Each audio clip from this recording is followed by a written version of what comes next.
The video turned out really good last time, by the way. I was kind of impressed. Yeah.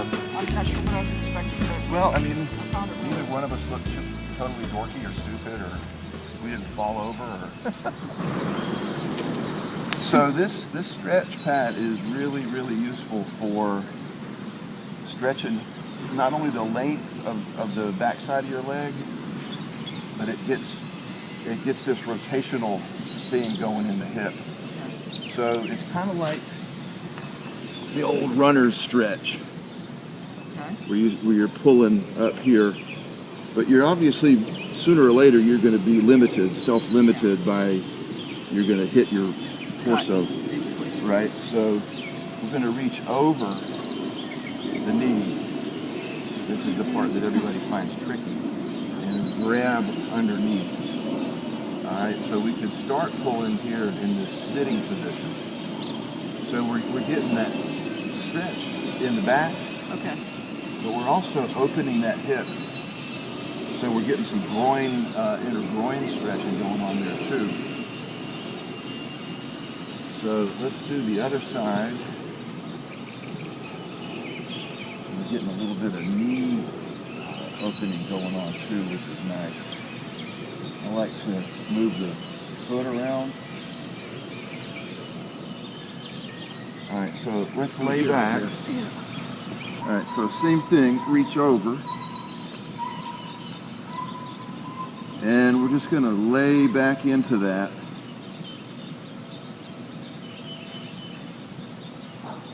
And I'm feeling this right across my butt cheek on the right side.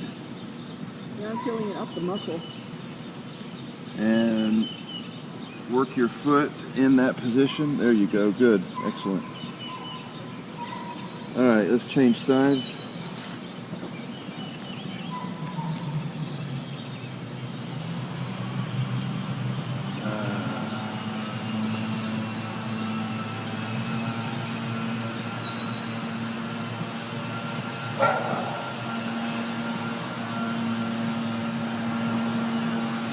All right.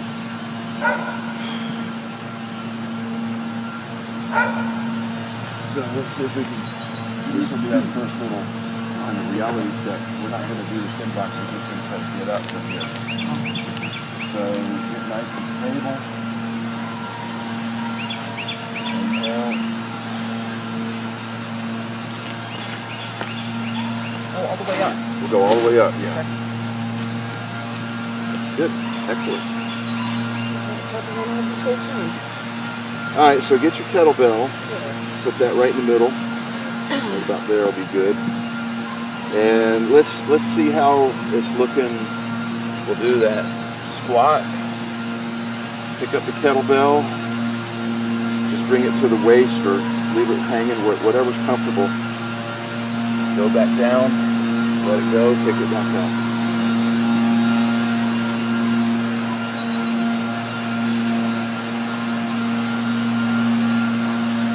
Okay, try to get your feet a little bit straighter. Okay, There you go. That's the difficulty with it. Yeah. Okay. When I get down there, it's more something. Yeah. Turn my feet in to get any. That's what we want to not do. We really want to not have the collapsing knees. It's really bad for your knees. We want to, and maybe we need to be doing it without the weight, or play with sitting in the deep squat with the weight out here. Part of the problem is as you're coming down, you're getting out of balance. So to compensate, you're letting this collapse in. Okay. So let's play around in that deep squat just a little bit. And just pick up lightly on that. And see, you're instantly your butt went down lower as soon as you felt the weight. That's a good thing. And your knees are more, ideally would like the toes right here. Yeah, that's good. Let's see, go slow, go slow. And I broke anything with that because I didn't have a muscle fiber going on here. It was the same thing. I think I told you about that when I was younger. I had problems skiing and I took a podiatrist and said there's some sort of problem in my shin. Well, that's the ankle down there. Shin's up here. This is actually, that's about as far as I go. It doesn't bend any further than that. Never has, never will. Does it feel tight here, or you feel the tightness in the front? Just, there's, like I've got 2 blocks of wood there. Wow. It just doesn't happen for me unless I do something to compensate. Alright, let's try. This is like a yoga pose, downward dog. Okay, yeah, definitely. And I feel that in the back of my legs, that's good. Yeah. But even here, it's looking like... But your heels are nice and down on the floor. Okay, let's sit you down on your butt and let's look at this. Let's look at just your ankle mobility. You've got seemingly decent mobility there. So I wonder where the problem is. I can't get down on the road anymore. I don't know. I don't know. And I'm in that particular position. That's weird. I'm thinking it may not actually be in the ankle. Okay. Even though I'm certainly not a doctor or an expert at the when you get into a particular muscle, but. And I don't know any more than the fact that for like several years I've had to wear inserts in my shoes to theoretically correct whatever the problem was, but I'm not sure correcting it to anything. A lot of times orthotics just kind of make the foot weaker. Well, he was a podiatrist, that's what he did. So, they're going to think in those terms. Yeah. So maybe that wasn't necessarily the right way to be looking at it, but...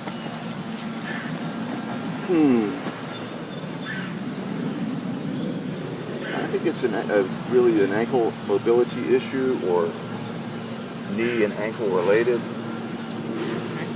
You're super rounded still, which I wouldn't expect that to change overnight. Come down, reach out, hold on to your knees. Now, yeah, there you go. That's interesting. No? So that is practically a perfect squat position right there. That arm won't go? Well, of course. But what we're showing here is that you don't have any real impingement or impairment in your ankles. Okay. Let's come up. I don't want you to stay down there too long, too soon. I think it's still a core and maybe leg strength issue. Okay. When you got in that downward dog thing, you kept your heels nice and flat on the ground. If you really had an issue here, when you got in the downward dog, you'd be like this. Okay. You wouldn't be able to sink all the way back like you did. Okay. You were totally in the right position. So what do I do to strengthen that? Well, here's now at home you're going to have to find something. You won't have a telephone pole in your house. I got the spot. So you got something. You want to get fairly close to the pole. And walk your way down. Okay. All right. I've got a corner wall that juts out that I can do that with. And when you've got this support, you really want to try to get your feet parallel. That's what we're working towards. This is not nearly as good. Gotcha. Especially if you have arch or ankle problems. As soon as you start to turn your foot out, you break your own structure here.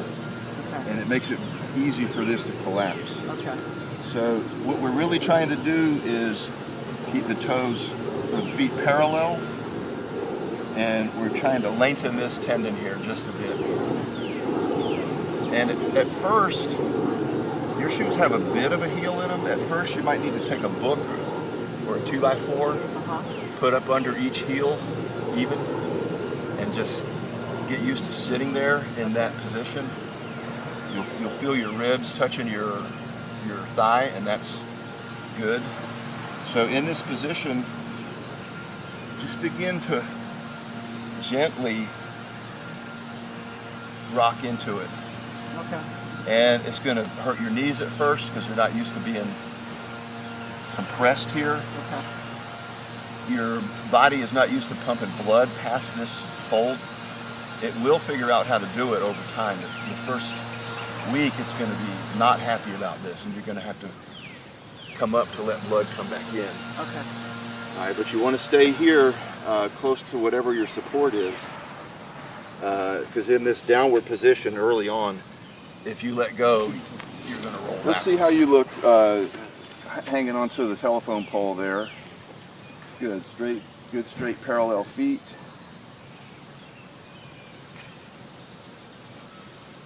I'm going to get you to come back up and take like a half step closer to the pole.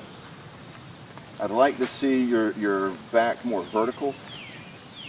Okay. So come back down again.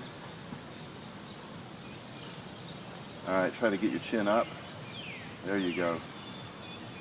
See, that's exactly where you want to be. In that position, see if you can now pull forward this rock.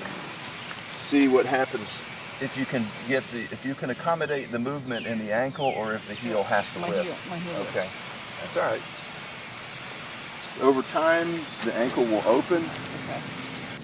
So if we were going to come up, we want to breathe in.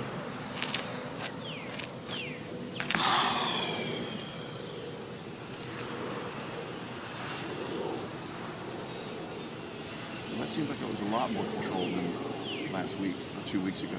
Well, I haven't made totally no progress, but I mean, I haven't. All right. I mean, doing it every day, it just doesn't seem to me that it seems to me that I'm still having to push Lurching forward. a little bit forward. Yeah. In other words, I'm not coming up as smoothly Let's do a well, give it time. It'll come. Let's do one. What's the word I'm looking for? We'll get up on the right side.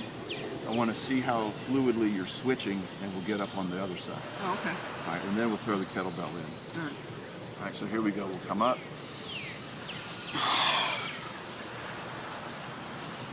Good. Come down. And we're going to try to switch as smoothly as we can.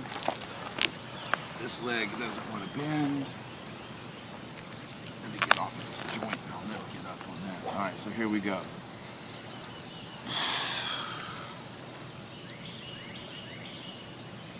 And let your air out as you go down. All right. How'd that feel? Fine. Good, good. All right, so I think the stretching might have helped in the beginning. Yeah, yeah. Hand me the kettlebell. So we're going to make it a little more interesting. And this is probably where you want to be weight-wise. If this is too heavy, you can just use something as simple as a water bottle. Well, I've got a 10. 10-pound kettlebell. But get the kettlebell in your rack position. Yeah. Elbow nice and close to the ribs. Okay. Hand right under the chin. Okay. You don't want this to be floating out, and you don't want to use the kettlebell as leverage. Okay. Although those are fun things to play with, but the real test of what we're doing here is we're just adding this little bit of weight into a rack position. So balance with this hand out.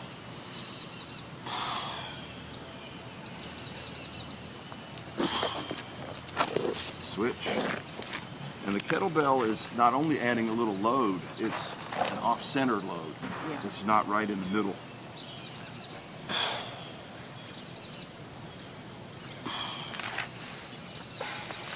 Alright. So we'll just play with that one-time switch and come up on the other and see. This is going to add a little bit of difficulty for sure. Yeah, definitely.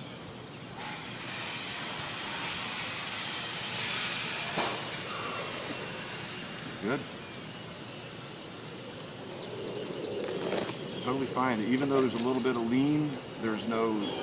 Actually, just keep the KB on the right side.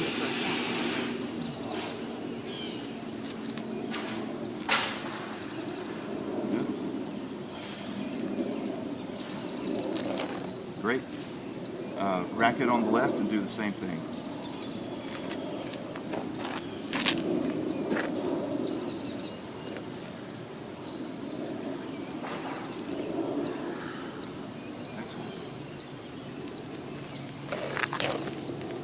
Your switches are very smooth compared to what they were 2 weeks ago. Can't remember the very good part. It's all right. One way to think of it is You're going to breathe in before you initiate the movement, and you're going to use the exhalation to keep your core pressurizing all the way up. Okay. If you're breathing in and coming up at the same time, you're making double work. You destabilize your core. Now that would be an advanced variation on this, is to reverse the breathing, and that would also be a very systema approach to it, to experience it both ways. But for now, we want to kind of give you the advantage of breathing, not see how you could work against your breathing. Gotcha. So we'll breathe in, and as we compress the torso, we're going to let the air come out, and that's how we know we're keeping a firm pressurization. So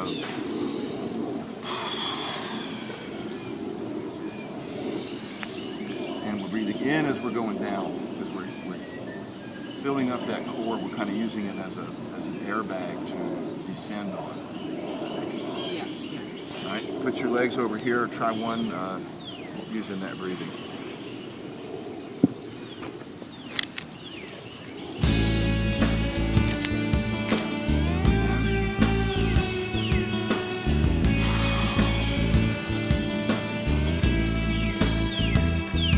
Good.